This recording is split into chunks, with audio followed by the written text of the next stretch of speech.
Hello, lovely people. Okay, so you just spent the last 40 hours finishing the epic story campaign, build a badass character, and you're pretty confident that you can handle everything this wicked world throws at you. But you're also aware that Outriders is a complete experience, straight out of the box, and doesn't have any live service elements. So, now what? Fear not, Outriders. We got you. Your job on Enoch is far from over. We don't want to go into any story spoilers, but for reasons that will become clear, mysterious points of interest have appeared across Enoch. New mysteries and stories are all waiting to be discovered, precious resources allowing for even more powerful gear. This is the place where advanced players really get to test their skills. It's a vicious but highly addictive post-campaign mode we call Expeditions. Check it out, this is how it works. After finishing the main storyline, you'll find yourself in a new camp. Among some other additions, you will notice a new station, with a map showing many new areas for you to explore. Oh and yes, it's pretty important to point out that you won't play any recycled content from the main campaign. Expeditions are big, handcrafted new levels, with their own mechanics, challenges and storyline. Before you start an expedition, you will notice the introduction of challenge tiers. It's pretty straightforward. The faster you are able to clear a mission, the richer the rewards. One important thing has changed though. You won't get any direct loot from your enemies. Instead, you'll receive all your rewards at the end of an expedition, if you manage to complete it. Don't worry though, we won't leave you completely empty-handed even if you fail all your attempts. In this example, you can score a good chunk of epic and rare loot, plus 3 new tiers. That's because we picked the highest at this moment available tier. You can always go lower to one of the previous unlocked tiers if you feel your strategy or build isn't quite ready yet. To be more precise, your newly earned tiers are needed for 2 things. First, tiers progression unlocks new locations for your team to discover. Unlocking all 15 of them will grant you access to the final expedition, the Eye of the Storm. Second, and similar to our world tier system, selected challenge tiers also determine the difficulty of a mission. Here's the kicker. When we release Outriders, your maximum character level is 30, but your weapons and gear can reach up to level 50 in expeditions. Choosing a challenge tier level will show you the expected enemy level, which is also the same level range of the loot you will receive at the end of a mission. So before you head into an expedition, make sure to adjust your strategy and equipment accordingly. There's no other way to go about this. Expeditions are tough. No wait, let me rephrase that. Expeditions are brutal, but for good reason. This content is intended for battle-hardened Outriders who really want to get creative with the nitty and gritty details of specialized character builds. Feeling like a well-tuned demigod? Then this is the place for you. But you might want to bring some demigod co-op friends along as well. You'll need them. No matter how strong and well-trained you think you are when you head into expeditions for the first time, you will need to become much more if you want to even reach the ultimate challenge. Stoked yet? Good.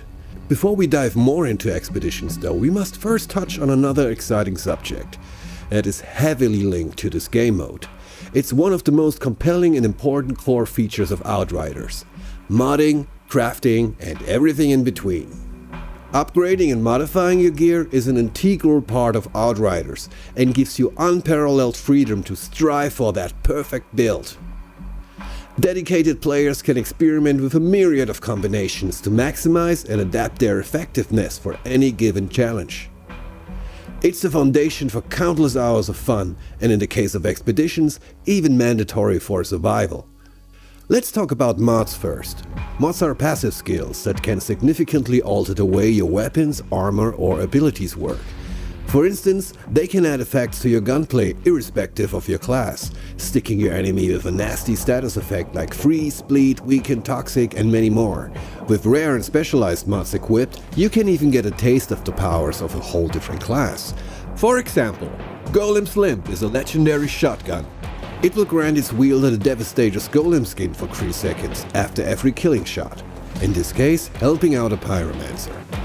Or maybe you get lucky and find this little gem, which takes a page from the Trickster's book about bending time and space. This mod will hit your opponent with a slow effect, like the Trickster's melee attack. But here we see a Technomancer making use of it. So broadly speaking, we're looking at two types of mods. General mods, as just described, can be applied to boost or alter how your weapons and armor work. But we also have skill mods, which are class specific. Those bad boys can amplify and change any of your 8 anomaly infused powers per class and can only be applied to armor. Like giving a Trickster a second temporal slice. Or how about increasing the damage, radius and ammo of your Technomancer's rocket launcher? By equipping the Spike Forest mod, a Devastator is able to stick his worries on much more than just one skewer. All our mods are segmented into 3 tiers, and you're able to collect them by dismantling the found gear that holds them. The rarity of a piece will determine what mod tier and amount of mods it might spawn with, except for our legendary gear, which has dedicated mods that can only be found on these specific items. These would be the mods in the tier 3 category, for instance. So far so good. Now here's a really cool thing. Once collected, you can apply and mix match your mods however you want. Let's say you went through hell and back on a challenge, got lucky and walked away with the legendary assault rifle Absolute Zero. Yes, it absolutely wreaks havoc, and freezing bullets are awesome. But you know what's even more awesome? Exactly, frozen enemies that get struck by lightning. So let's get to it. Luckily I found a legendary weapon called Thunderbird earlier in the game. And with my much higher level now, I decided to dismantle it and go for the mods. Quick piece of intel though. If a weapon already has 2 mods slotted, you can only change one of those 2 mods. Now let's select the Ultimate Stormwhip mod, the one we scored earlier from the Thunderbird, and a slot on the weapon with the mod we want to replace. Now all we have to do in order to get this new dream weapon build is to spend a little of our resources. In this case, 396 iron. Beautiful. And this is just one little example how you can alter and upgrade every single piece of gear in Outriders. So what else can we do on this crafting table? Improve rarity lets us improve the primary parameters of every item that isn't epic or legendary.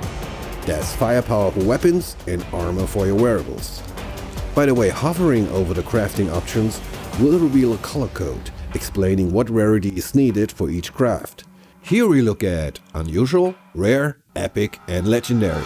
Next up, swap variant. Here you can alter how your weapon fires and behaves in the field. Each weapon offers different variants depending on the type of weapon. You can unlock even more variants as your character level progresses. And last but not least, level up. Which is pretty much as straightforward as it sounds. Similar to improve rarity, raising a level of your equipment will boost firepower or armor. I think it's pretty obvious now. If you're really into tinkering with your equipment, Outriders will give you a lot of creative freedom to do just that. With about 350 individual mods across weapons, armor and skills, players have a lot of possibilities to experiment and home in on that perfect build. Also keep in mind, everything we just saw in the crafting department is directly linked to this. Fine-tuning your skills and equipment in conjunction with the skill tree. A skill tree that you can respec at any time without any cost. And this is where things really get interesting.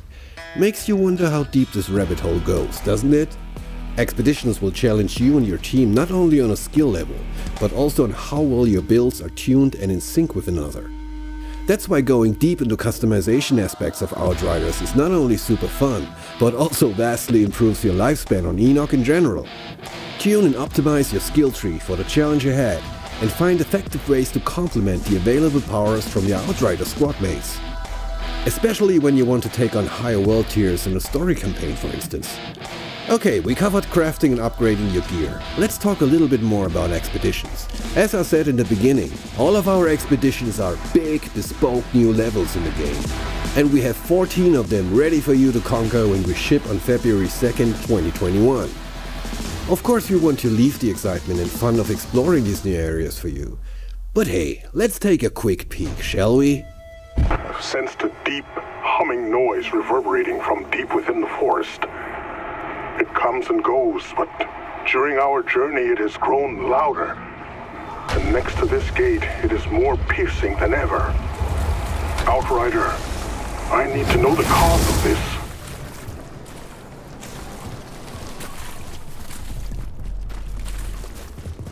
Tiago was right about that hum. My teeth are chattering from the vibration. Strange structure. Some kind of switch over there.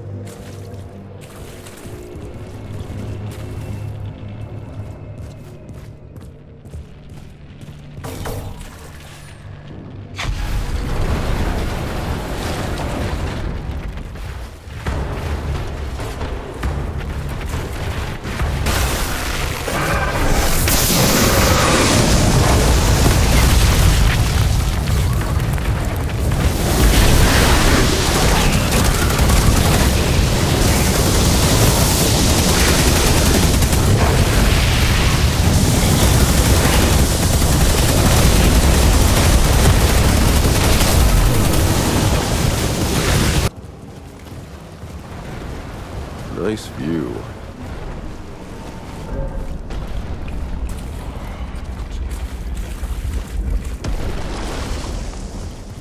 An obelisk mechanism in the middle. Could be the way forward.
We can't wait for you and your friends to face Enoch's ultimate challengers.